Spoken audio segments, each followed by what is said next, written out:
Yes, yes, team. Welcome to the Total Mental Performance Podcast. Today, we have one of my personal clients, Dean Hammond. Dean is the founder of the Catalyst Project. He's a military man. He is a mentor within Supercharged, and he's a lovely, lovely bloke. He's very driven.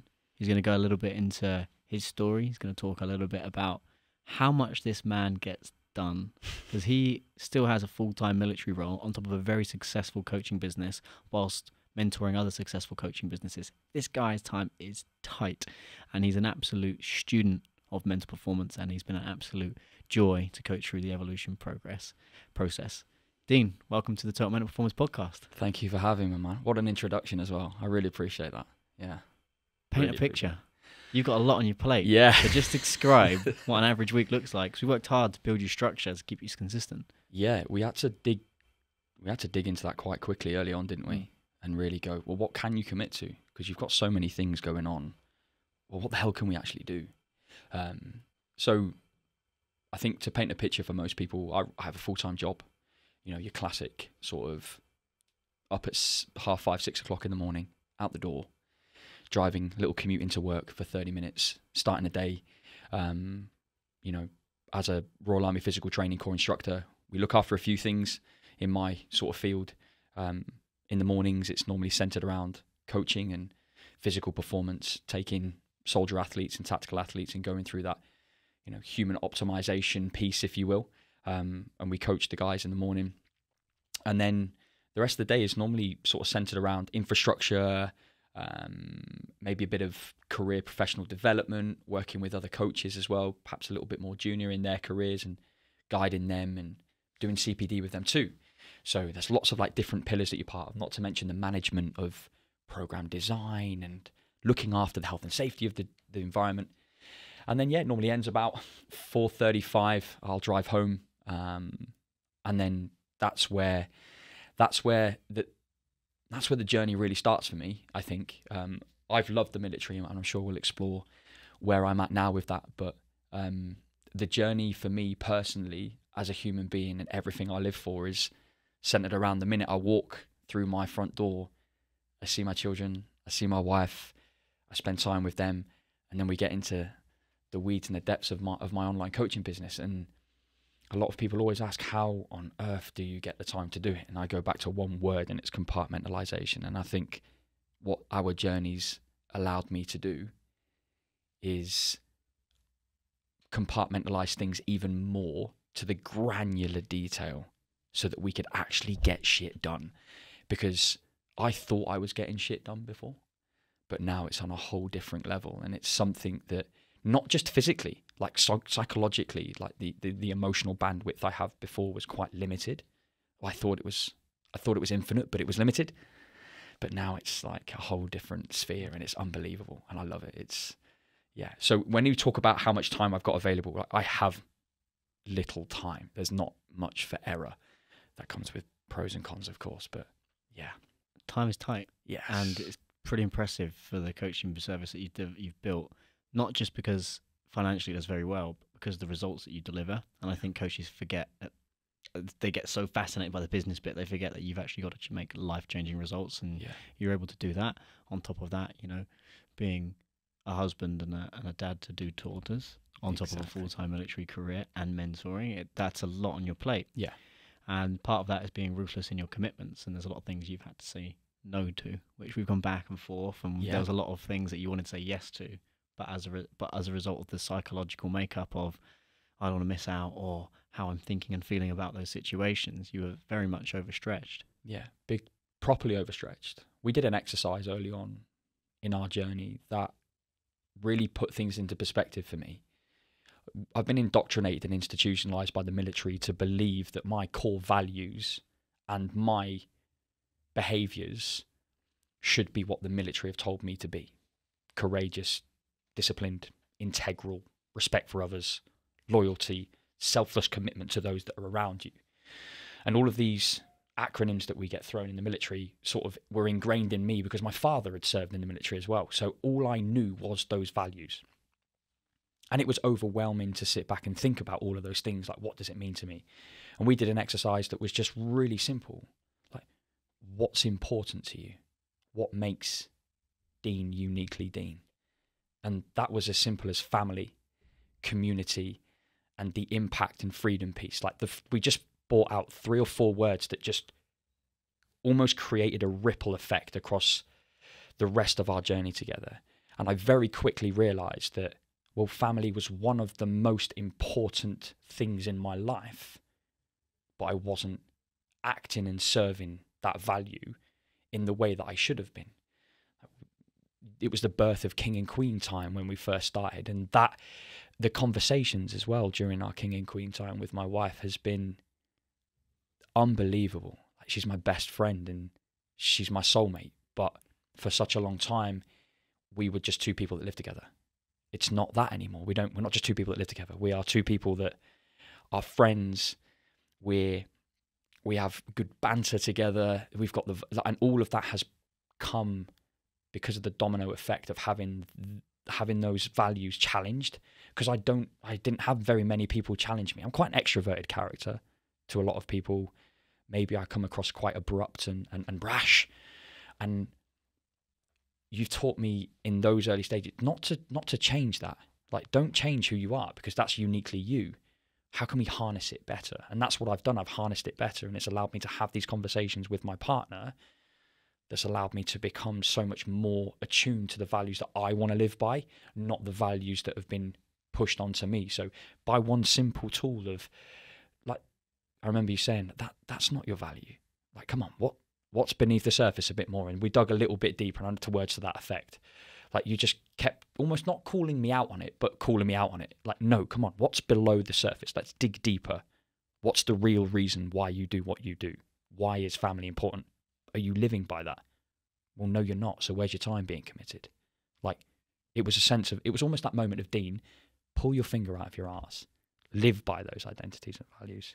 And like, from that moment, yeah, it's been a huge whirlwind of change, massive whirlwind of change, just by having those simple conversations early on that maybe I've been indoctrinated and institutionalized with for so many years.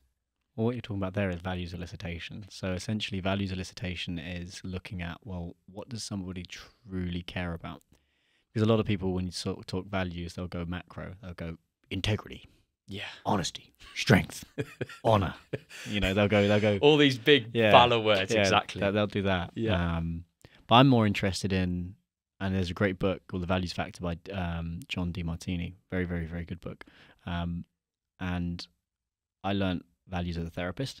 I read it in that book, and I kind of created my own little version of what's important. But some of the things you want to look at when you're trying to really ascertain somebody's values is how they're behaving. Yeah. So I thought, what are you doing every day? I was saying, or what are you thinking about every day? What are you, where do you spend your money? How do you spend your time? What's in your physical environment? Period. And the things that kept coming up was family, it was business, freedom, community, impact. It was the same patterns. When you start to see the patterns, and people's values change all the time, I try and check in every 3 to 6 months my own values, because what I valued now isn't necessarily what I valued 6 months ago. And then you can just use that as a framework. So you have your values that evolve, and then you have values that don't evolve. So for me, the 3 TMP values: be water, we adapt, we create, we deliver. We create mindsets that evolve and change, just like water does. It just fills the space wherever it needs to be. Be honor, we're old school, we're transparent, we shake hands, and we live by that, and that's what we do. And be love, there's another human being at the other end of the phone. And just because we're in an online coaching world doesn't necessarily mean that you forget that. So when you get really clear, and those 3 values for us as an organization and as a team, I don't compromise on those. We're interviewing at the moment as we're hiring, and we come across an individual that's world class. Yeah. But we were 50. They were definitely water. Yeah. We were 50-50 on honor. We were 50-50 on love. And Sir Alex Ferguson said, when it comes to players, if there's doubt, there's no doubt. So when you have that clear, these are my values and this is what it's about, you use that as a filter. 100%. Same in my personal life. I don't want to be with anyone that isn't water, that isn't honor, or isn't love. Mm-hmm. And when you crystallize those are the things that are important to me, then that works as almost like a firewall to who you let in your life. And the same with our clients. I won't let anyone in that I think you're not love. you're not honour. Yeah. I'm not buying that. Sets the foundation, doesn't it? Yeah. It did for me as well. It did for me. I think you just said something quite pertinent. You talk about not, for me, I would jump into anything wholeheartedly without really considering the family, the community, the king and queen time, my role as a father, as a husband. I would jump into that very quickly with no due care or attention to who else it was impacting that was important to me. And I would do things that would go against that grain. I'd be like 50-50 on, well, okay, let's try it. Just do it. And without any hesitation. And then realizing when I'm in, there's the 50-50 questions I'm asking myself, is this really me? Is this really me? And you remember that conversation we had early on where I stepped away from something that was arguably not aligned to what I wanted to be as a coach, as a mentor, as a leader, as a husband, as a father. Those big things. I stepped away from that, and that was a real difficult conversation to have with two people who I respect massively, to go, this isn't for me. It's not. It's taking too much time, and that time is affecting my output with my partner, of which a relationship is dwindling away, and time with my children, of which the years go by quick when you've got kids. Before you know it, they're out of nappies and they're now coming home with boyfriends. And I haven't experienced that yet. I'm not looking forward to that because I've got two daughters, but that I became very self-aware that time is running out quickly. So when people don't align to family, community, impact, freedom, and they're not, like, those words don't mean anything to anybody. To anybody, they don't mean anything. To me, they mean everything. And that's that personal approach that we bring with that total mental performance aspect. So to be able to say to somebody, no, I'm going to step away. I'm going to pursue something that is what I want to do because it's built on those things that we discussed so deeply as well. Like, I would never have done that before because I don't want to let those people down that are around me. So I jumped wholeheartedly into it. So when you're talking about river and being adaptable, I never thought about that ever. I was just like, let's just do it. Let's just jump in and just see what happens. Whether it failed, it did well, whatever. Like, 9 times out of 10, you wouldn't let it fail. You would just keep pursuing it, even if it was going in the wrong direction. So it's interesting you bring that up because you've kind of brushed that. I think you brushed that onto all of your clients. All of the people that you've worked with, you can see a common trait with those guys. They deeply know. They know what's important to them. Yeah. They don't fuck about. No. And the clarity is ridiculous. It's so ridiculous. Like, you almost get, I think the best way to describe this is when I say things now and they're coming from who I am as an identity, they're not coming out of my mouth so that the person on the other end has a perception of me in a certain way. I'm not trying to do that anymore. Now, what you see is what you get.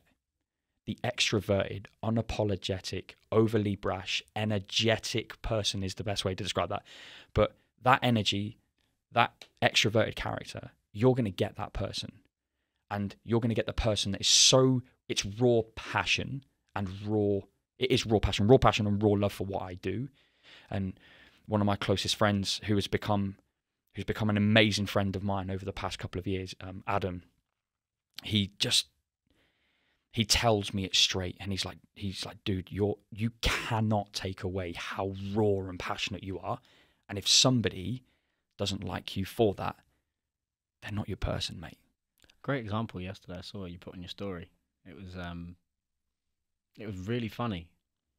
It was really funny, and I just loved the authenticity and the shamelessness of it. I love the word shameless, as I said as I was speaking yesterday. We're shooting this podcast in Birmingham, by the way. We just come off the back of the Supercharged event. And I was talking a lot about being shameless, like just I am me, yeah, whether you like it or not. And you put something up on your story yesterday. It was the camera comes on, it's really not clear at all. I can't see what. He's like, what's going on in there? And it's Dean's chest hair. Yeah. And he pulls up the camera, and I can't remember what you said, but I was absolutely rolling. And I was like, I remember I saw the smiley emoji that everyone sent. It was just, yeah, but that was just you being you. Yeah, it was funny. It is. And do you know what? I try to suppress that banter. I try to suppress that humour through fear of not being seen as a professional or somebody who is credible in their field. When in reality, be fucking uniquely you and unapologetically you for who you are. And if that comes with craziness and adventure and exploration and like this, the free will type of stuff, then do that. Like, absolutely do that. And I don't think I was prepared to do that in certain environments. Now, it doesn't, even in the military, up and down the chain of command. You ask anybody that works in the military, they will say, he is out there. He is out and out there. And I'm glad. I'm actually glad. I don't do it for other people, but I'm glad because I'm not putting on a front, stood there trying to be somebody I'm not. Like, you see people in the military that are rank seeking missiles, and I have no problem expressing that opinion. Some people want to chase that career in that rank. I have no aspirations for that, but I did before. Because guess what? Now, for the first time in a long time, I can see through the skies. I can see the limitless potential that's out there. It's unreal. And you don't get that by being somebody that you're not. You get that by being somebody that is unapologetically you. So the stupid little isms that I have, the funny little quirks and tweaks, the noises, I will, Adam laughs all the time when we work together. We do some deep workflow and he's like, dude, you make some of the funniest, craziest noises. You sing to yourself to get yourself going. Like, don't ever change that because it makes you you. And I'm like, you know what? You appreciate people that are like that are around you because accept you for who you are. And now, like, we're pursuing me moving into the world of the civilian world. And before it was there, but there's no the dangly carrot. You can dangle it all you want. I don't need to bite it anymore because I'm happy with what I know I'm going to be pursuing, which is like, that's to bring that out of somebody. You need those people to help you do that. I'll be under no illusion. At the beginning of the process, you're like, yeah, I'm not going to even explore that for another 5 years. I think was the time that you said. And I said, okay. I kind of just made a little mental note. Let's see at the end of this process if he feels the same. Yeah. So at the beginning of the process, people would have just seen an extroverted, confident leader. Yeah. They wouldn't have actually understood what was going on underneath the hood. And maybe you didn't know what was going on underneath the hood. 100%. Maybe you weren't aware. I remember the first call that we had. You held up a mirror to what we'd built, which was really interesting. I was talking to Cal about it on the other podcast, and the first things you said, you went, I really love your brand. And I said, tell me more about that. And you said, total mental performance. Everything about that is what I want. Everything that I don't know how you get there. I don't know what it is, but everything that really resonates. And at that point, that first call, we actually spoke twice, if you remember, before you came aboard. Yeah. People would have just seen a very confident, and you were confident. It wasn't that you weren't. This hasn't been Dean was in a terrible place where he was like dragging himself up. No, he was flying. He was already in a really fucking good spot. We took him from good and we moved him to great, and that was really what we did. Yeah. How would you paint that picture as to what was happening subtly underneath the hood emotionally? I think I remember the first conversation we had, actually. Yeah, you spark a bit of a thought there. When we talked, I asked, total mental performance. Like, what was, I want that. Because you gave that brief. You gave the talk at the Q4, I think it was, a year or two ago. Do you know what you and I remember, so people see the confident, extroverted, out there character, but that day, people saw a person that I was scared of showing for the best part of 15 years. Locked him up. Like, and the easiest way I can describe it is, you asked us a question, and you said, describe your shit list. What, it was like a funny thing, but I went deep. I went layers deep. I was like, what's your shit list? And the shit list was round, and you won't realize how much impact that had on me. Like, you really don't understand. You do, of course you do, but I don't think people really understand how impactful this moment was. We sat in Q2 with 70 people around us in this little hollow square. And we wrote down everything things that we've been shit at in our life. And interestingly, every single one of the things that I was shit at was centered on the identities that I actually wanted to live by. Shit towards my kids, shit towards my wife, shit sometimes to my clients, because I was coming from a place of scarcity or acting out of a place of, fatigue emotional fatigue, like drained. And all of those things, like the places that I've been shit in my life towards people in my life, all of those things came back and flooded to the surface. And it was a hard one to share. But I remember at the moment I thought about it, I'm sat next to some of the most incredible people who actually support me. Sat with Damien, with Alex Scriven, Adam Glover was there, Scott Robinson. You were like, is anybody willing to share? And I was like, I'm going to do it.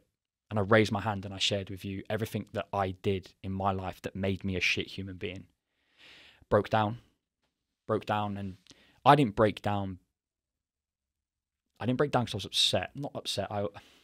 It's a hard one to put into words, but in that moment, emotionally, I felt free to express who I really, really was.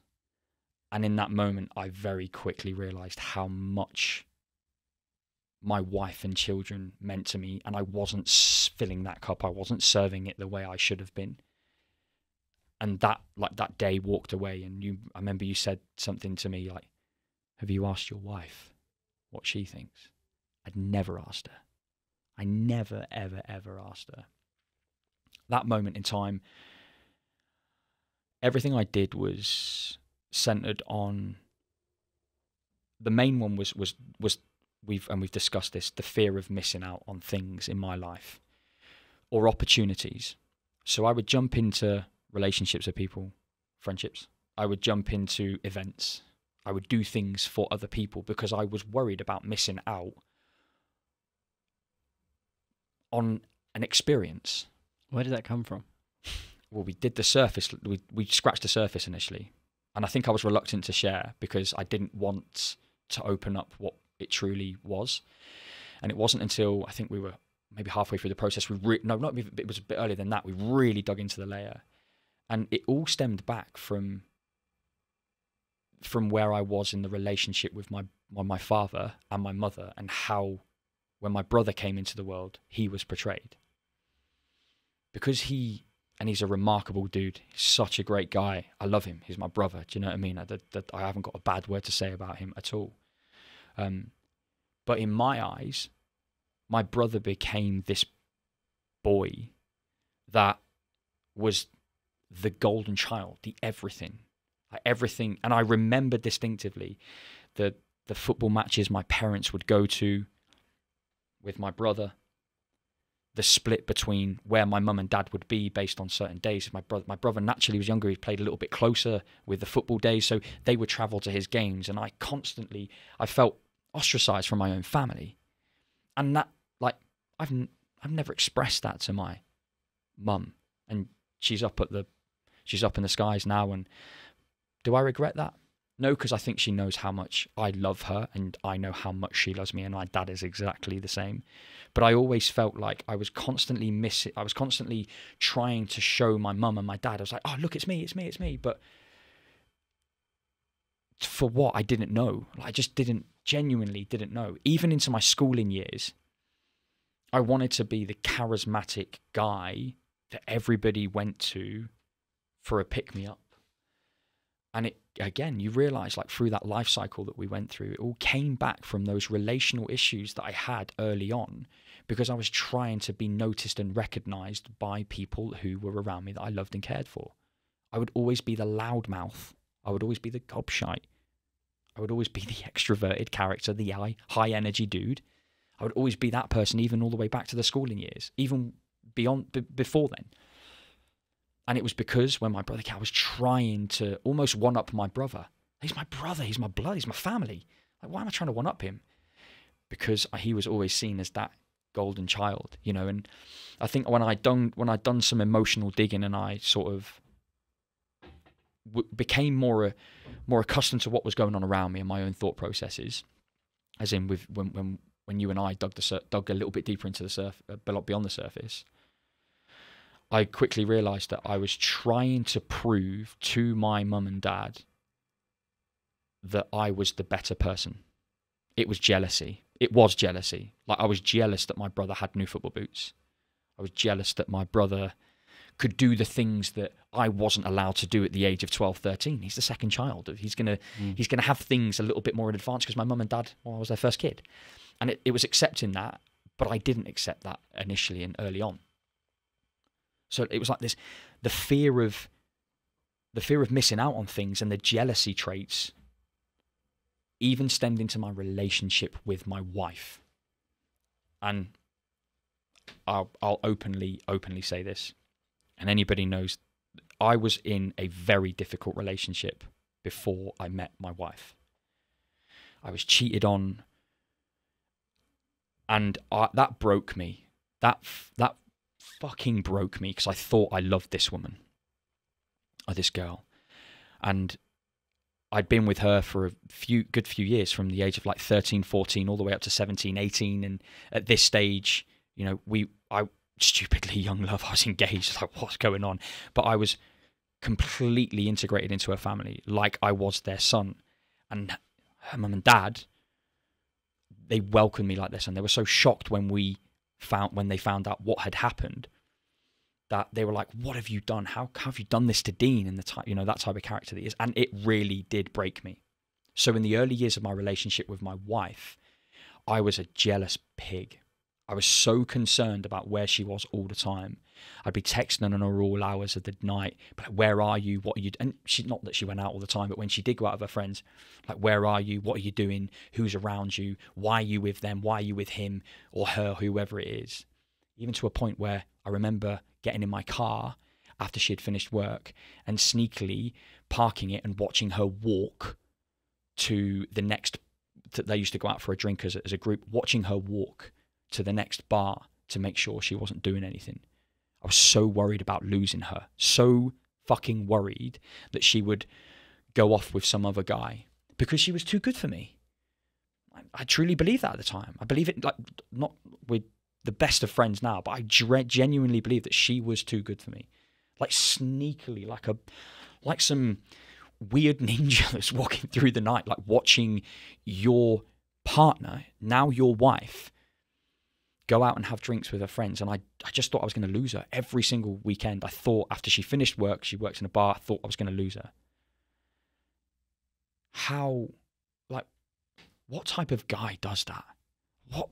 Who does that? I just don't understand that was all from a place of scarcity.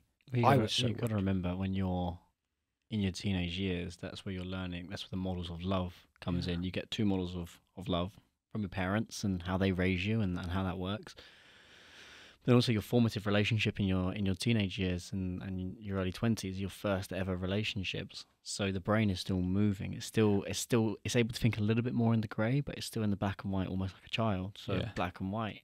So it's easy for you to judge that version of Dean now with what you know now, but he was doing the best with what he had in that moment. We only know what we know, right?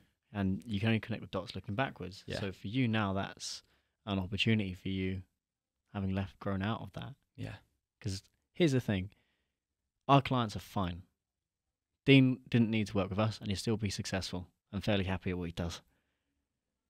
But it's these unconscious thoughts and beliefs and feelings that are just wasting physiological and psychological energy.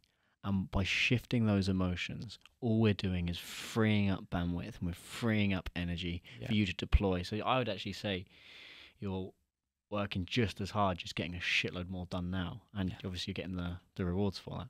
Period. My emotional bandwidth is 10 times what it was last year.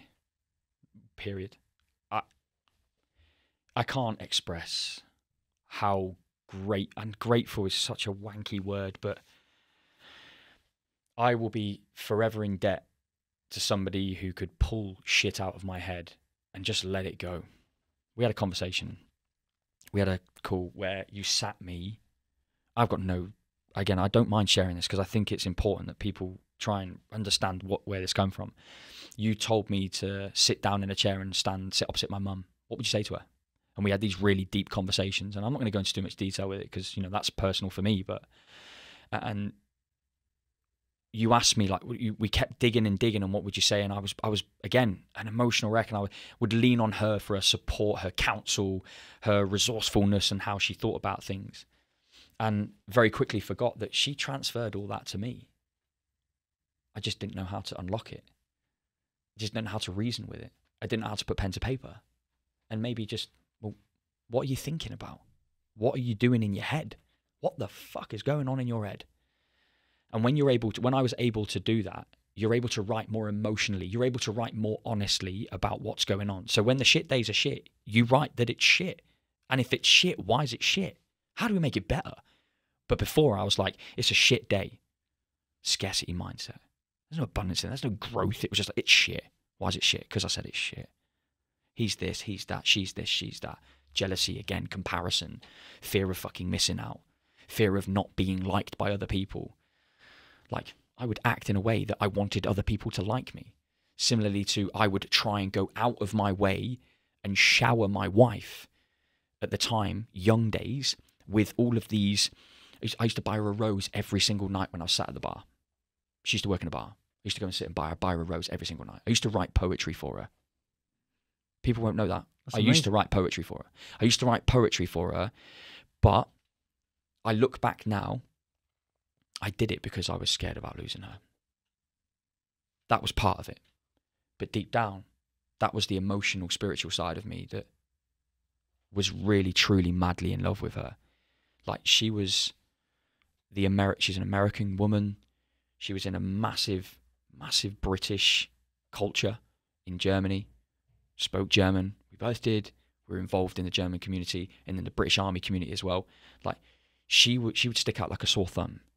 Beautiful brown hair, stunning woman, 5'11", just a leggy girl, and a real lovely, empathetic human being. And I'm like, I am so, so lucky to have you. It took me 3 months.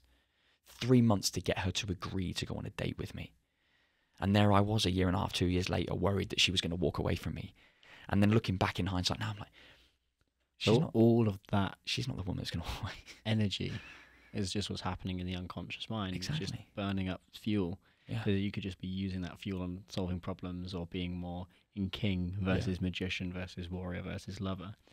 You mentioned there, I want to highlight this because I've never spoken about this in the podcast before, but it was about the moment where you sat down opposite your mum who'd passed away and had that conversation. So what Dean is referencing there is something called gestalt chair.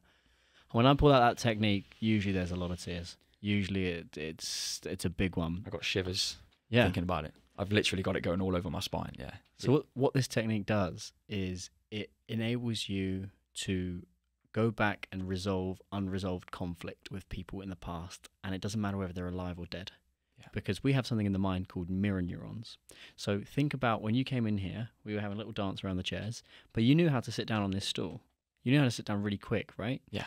So at some point, the mirror neurons, your parents would have said, sit down on this chair, this is how you do it. So you're picking that up. You can also pick up how your parents, because they're the closest bond that you have, you can pick up how they're feeling. Think about when your dad come home in a bad mood. Yeah. Everyone's in a bad mood. Yeah. Yeah, like he comes out, everyone's in a bad mood. Exactly. You don't know why, but you know shit's gone down today. If mum's pissed off, everyone's going to get the good news. Yeah. Exactly that. So you have these mirror neurons and you can feel that, particularly when you have it with your parents.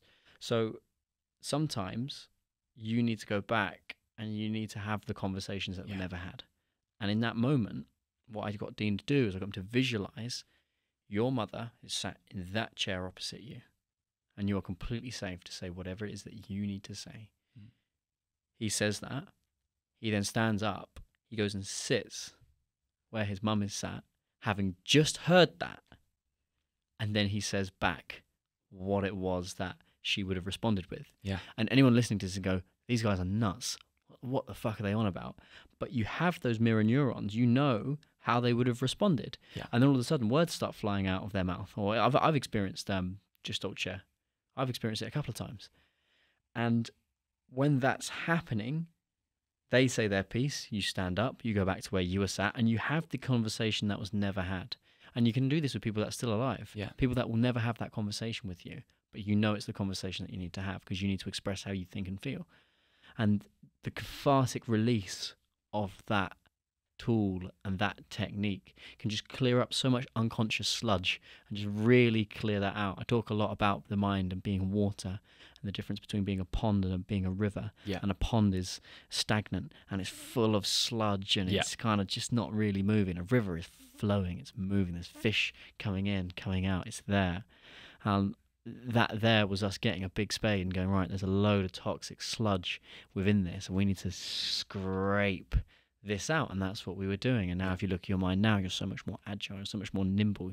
Your ability to adapt, to change, your ability to just, you was already good at these things, but we just took that to a completely different league and a completely different level. When we talk about being water, your ability emotionally and internally to navigate emotions as they come through, because those that can navigate their emotions typically get more shit done and they get what they want out of life versus those that are bullied by their emotions. And you've been able to really take charge of that. I think everything that you've just said there goes back to something I thought I was. I thought I was emotionally resilient. I thought I was mentally strong and tough. To more intents and purposes, most people's case, they probably would have thought I was. But digging that emotional sludge, you're right. You could not put into words what that does to people. You cannot put into words what it does to people. We did one of those. We used a tool where, and I remember we sat down and went through this whole thought process, and we said things out loud, what the thoughts, and we spoke about things. And this tool was great. And I asked you, how long was that? That was like 45 minutes, and it felt like 2 minutes had passed. It was wild, so wild. So that's all there. That's called timeline. Timeline therapy. That was the one. That's right. So, and you, all of these tools cannot be spoken about. They have to be experienced. And the biggest thing for me is, as somebody who I thought was emotionally resilient and tough, I was to a degree, but I would say things. I would speak out of, I'd lie to myself and say those things. I'd be almost abrupt to my own narrative, and my own rhetoric was like, no, get a fucking grip. Let's go. Let's move on. Come on. Pass by those things without actually experiencing them. But those experiences, you couldn't put that into words for what total mental performance is about. You couldn't say to people, oh, this is what we do in TMP, because people just would not understand unless they truly sat in the chair and lived by what it was that we went through. And now, River is flowing. It's a waterfall in my eyes that just continue. It just grows. Of course, there's ebbs and flows like there is in all rivers. There's little moment. I like the little ebbs and flows that are in the corners. There's a bit of sludge there. There's emotional damage. We've got to pick it out and move it by, get it back in the free-flowing river and move on with it. I'm able to do that now. I'm able to do an eddy into the ebbs and flows of the river. I'm able to pull out what I need to pull out, put it back into flow mode, and let's go down the waterfall again. Like, having that emotional ability just to sway to and from, that doesn't just have an impact on you, it's an impact on all of those people around you. How you show up, your energy when you walk into a room, when you think about things, when you're creating. My creativeness is gone. I don't even know where it's come from. It's like a creative void I filled years ago I thought was filled. Now it's just an explosion of, it even led to a rebrand. That's how much power and impact it had. I completely rebranded after, I think it was our second or third session. I completely rebranded everything I wanted to do and everything that I wanted the Catalyst project to be about, because I was so cocksure that this was the right path for me. And that was after 2 or 3 chats. And digging deep in those conversations, the timeline therapy, the chair method, like those. There are so many tools that you could never put into words what impact they have, because you need to experience it. People talk about Marathon des Sables, arguably one of the hardest endurance events in the world, without doubt. And the people that talk about or do those events talk about hallucinations, hitting the wall, and going through certain stages in that event that actually cause a lot of emotional triggers, and it causes them to release all of this dark energy and their thoughts, and they're literally tearing out, and they don't know why they're tearing out, but they're thinking about all of these things. Those people experience that, and they always say you have to have run the marathon to actually understand what that type of thing feels like. And that's only like the only thing I can put it into perspective with is hitting that wall. I hit an emotional wall. I didn't realize I hit an emotional wall, but you helped me break through that emotional wall and go, do you know what, world? This is fucking me. Take it as it is and let's go. And it's the same sort of thing when you look at like those long endurance events when they hit that emotional wall, but they still put one foot in front of the other. They still put one foot in front of the other because they have the resilience and tenacity to keep going. And that's where we talk about experts, and you need experts to, you don't know what you don't know. And that's where you need somebody else to come in and hold up a mirror.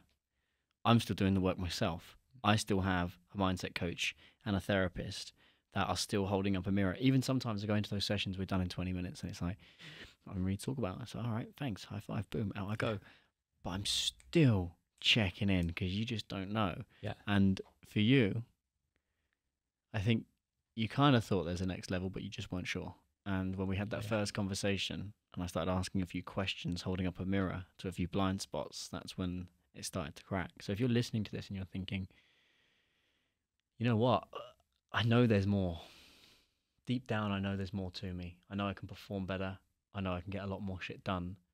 And you're thinking, well, I want to open that door. Then we do have one-to-one clarity sessions. They're free, but they're on application. So what I mean by that is just because you apply doesn't necessarily mean you'll get it. But if you don't buy a ticket, how can you win the lottery? Yeah. So if you're somebody that's listening to this and thinking, yeah, there's probably more, I'm just not sure what that is. Dean didn't walk in here with a very clear objective. I need to solve this puzzle. He was like, interested in the brand, and I know there's more. I'm just not sure what. We had a conversation, and then he went, Then I spoke at an event, and he had a big moment, and it was a double click. Yeah. That makes total sense. And off we went. Yeah. But one question, Dean. What would you say to somebody that's on the fence? Somebody that's like, I kind of want to do it. I don't want to do it. Do I financially invest? Do I not? Is it going to be a lot of time? Can I still run my business and still do these emotional things? What would you say to them? It was the best investment I ever made in my life, because I have a relationship with my wife now. I feel like a dad. I am fucking all hairs trembling here because I would invest that same process again 50 times over if I knew the feeling I would get at the end of it was where I am right now. And I'll be forever in debt to the team at TMP, yourself. You're a lifelong friend, a lifelong mentor, and you don't go into these processes finding a friend.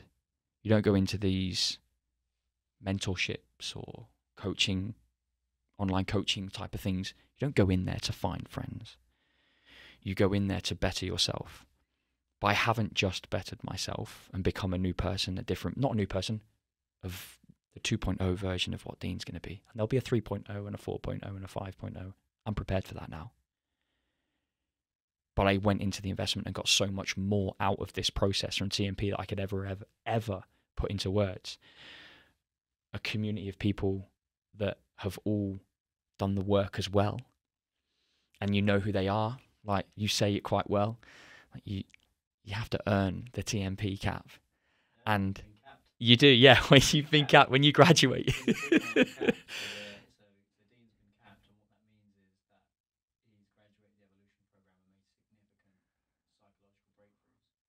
don't give them out. People always ask, "What can I buy one?" Or people that go through our courses, like, "Where can I get one of those caps?" They are not given out. You have to earn the cap. It's a big fucking deal, and you can cap. Yeah, and do you know what? That cap could be worth £1.99 up to £10 million. It doesn't matter, because it's worth so much more than anything you could possibly imagine, because you've been through that process. And anybody, I would say, who's sitting on the fence about digging into their psyche and getting an understanding about what psychological performance is really about, I would give you 2 bits of advice. First of all, get off the fence and jump feet first into it, and go when the minute you start, don't lie to yourself. Be completely open and honest. Don't hold back. I held back a little bit initially, and I kind of don't sit in regret, but I wish I just exposed that little bit more early on. I did the best of what I had at the time, exactly. So I would always say, when you go into that, you're going to do the best of what you have at the time, but do it where all of those barriers, just pull them down just a little bit, and let what will be, because yeah, we don't have infinite amount of time, and I'm very acutely aware of that. Something I tell all of my clients as well. The 100 dots down the left-hand side, 52 dots across each line, and you colour each dot in to represent each week that you've lived for.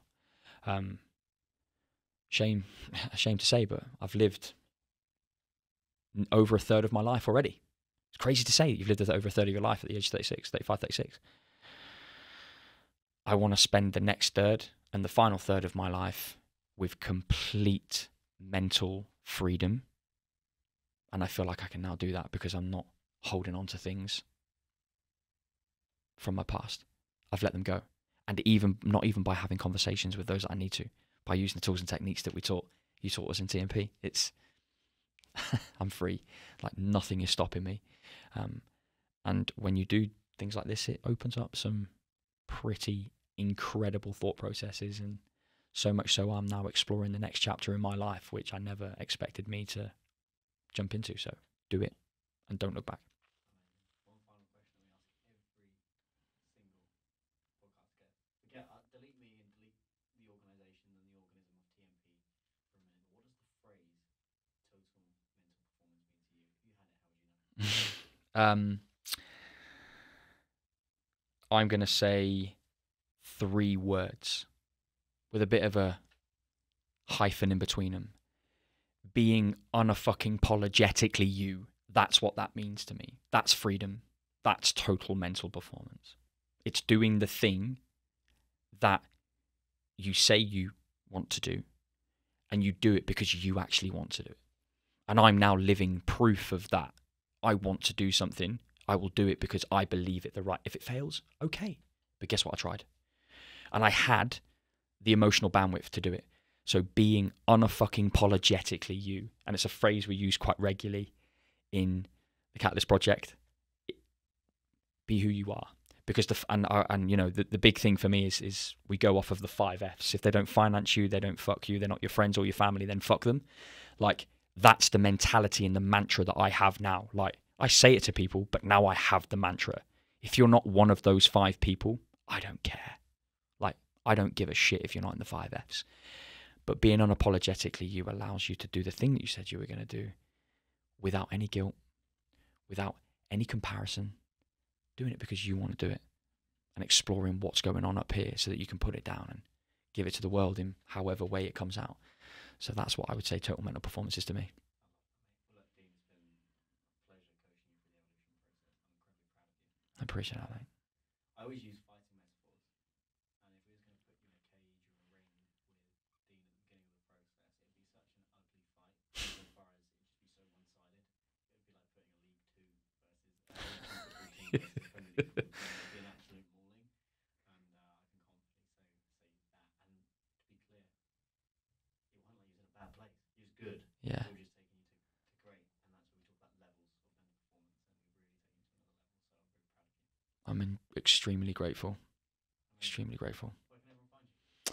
So on most platforms, I'm down as Coach Dean Hammond. You'll find me on Twitter, Instagram, LinkedIn as Dean Hammond, Facebook. I'm most prolific on Instagram and Facebook, most of my socials. But yeah, I'm an open book. I'm always there to help anybody. So if anybody ever has any questions and I can help, I will do everything in my power, because that's the person I am. If I don't know, I'll find somebody that does. So yeah, like, feel free to reach out. Thank you, brother.